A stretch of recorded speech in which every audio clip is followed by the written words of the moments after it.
9. விக்கிரமன் சபதம். சித்திரங்கள் எல்லாம் பார்த்து முடித்ததும் விக்கிரமன் தயங்கிய குரலில் அப்பா என்றான்.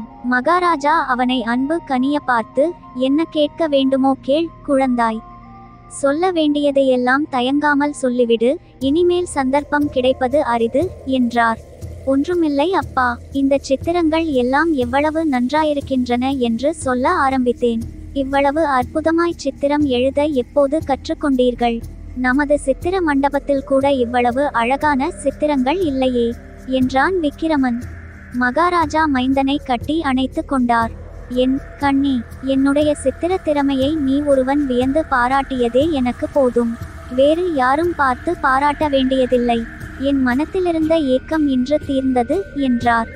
ஆனால் அப்பா, எதற்காக உங்கள் வித்தையை நீங்கள் இவ்விதம் ஒளித்து வைத்திருக்க வேண்டும்?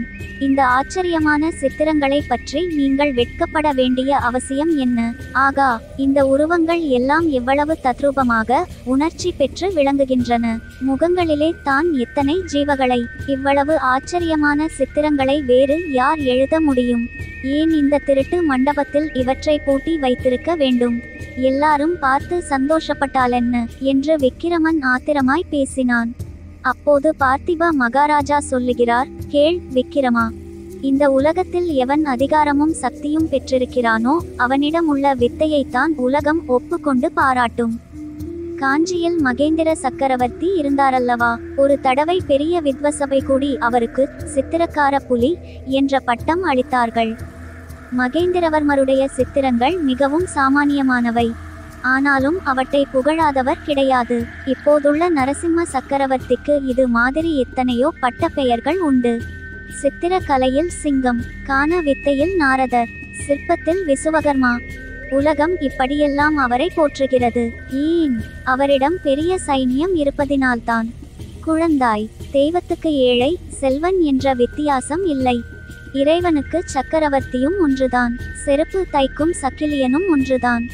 ஆனாலும் இந்த உலகத்தில் தெய்வத்தின் பிரதிநிதிகளாயிருப்பவர்கள் கூட பெரிய படை பலம் உள்ளவன் பக்கமே தெய்வமும் இருப்பதாய் கருதுகிறார்கள். மகேந்திரன் வெகுகாலம் ஜைன மதத்தில் இருந்தான். சிவனடியார்களை எவ்வளவோ துன்பங்களுக்கு உள்ளாக்கினான். பிறகு அவனுக்கு திடீரென்று ஞானோதயம் உண்டாயிற்று. சிவபக்தன் என்று வேஷம் போட்டு நடித்தான் விக்கிரமா. மகேந்திரனும் சரி, அவன் மகன் நரசிம்மனும் சரி, நடிப்பு கலையில் தேர்ந்தவர்கள். விதவிதமான வேஷங்கள் போட்டுக்கொள்வார்கள், நம்பினவர்களை ஏமாற்றுவார்கள். இவர்களுடைய சிவபக்தி நடிப்பு உலகத்தை ஏமாற்றிவிட்டது. புராதன காலத்திலிருந்து சோழ வம்சத்தினர்தான் சைவத்தையும் வைஷ்ணவத்தையும் வளர்த்து வந்தார்கள்.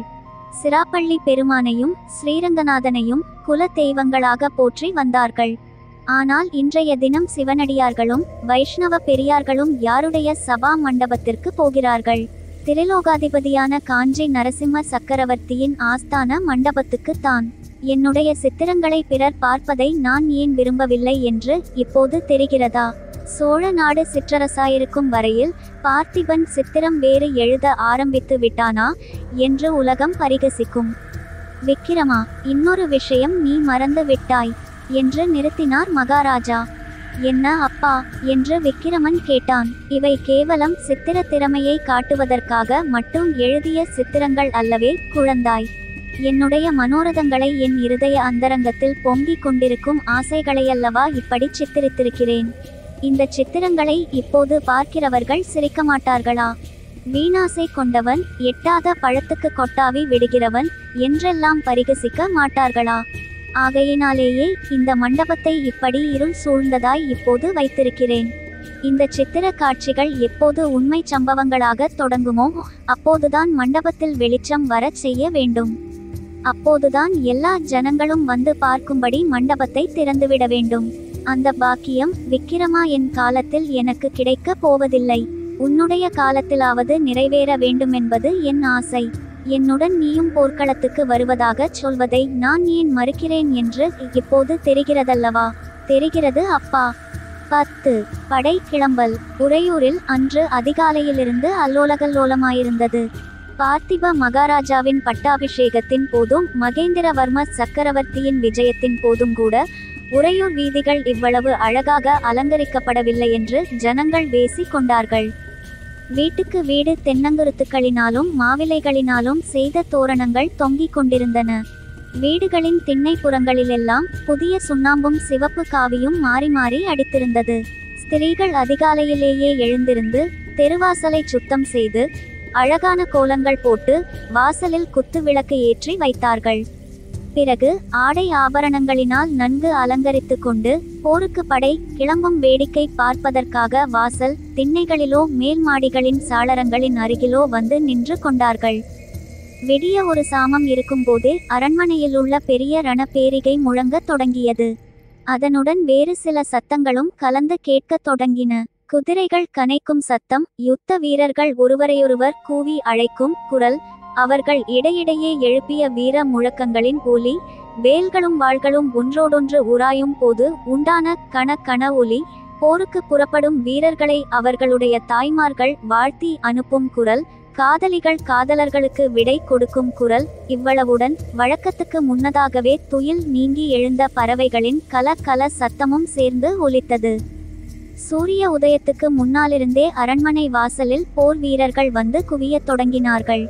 படைத்தலைவர்கள் அவர்களை அணிவகுத்து நிற்கச் செய்தார்கள். வரிசை வரிசையாக குதிரை படைகளும் யானை படைகளும் காலாட்படைகளும் அணிவகுத்து நிறுத்தப்பட்டன. எல்லா படைகளுக்கும் முன்னால் சோழர்களின் புலிக்கொடி வானளாவி பறந்தது. சங்கு, கொம்பு, தாரை, தப்பட்டை முதலிய வாத்தியங்களை முழக்குகிறவர்கள் படைகளுக்கு இடையிடையே நிறுத்தப்பட்டார்கள். பெரிய பேரிகைகளை சுமந்த ரிஷபங்களும் ஆங்காங்கு நின்றன. பட்டத்து போர் யானை அழகாக அலங்கரிக்கப்பட்டு அரண்மனை வாசலில் கொண்டு வந்து நிறுத்தப்பட்டது. இந்த மாதிரி அணிவகுப்பு நடந்து கொண்டிருக்கையில் அடிக்கடி போர் வீரர்கள் வீரவேல் வெற்றிவேல் என்று முழங்கிக் கொண்டிருந்தார்கள்.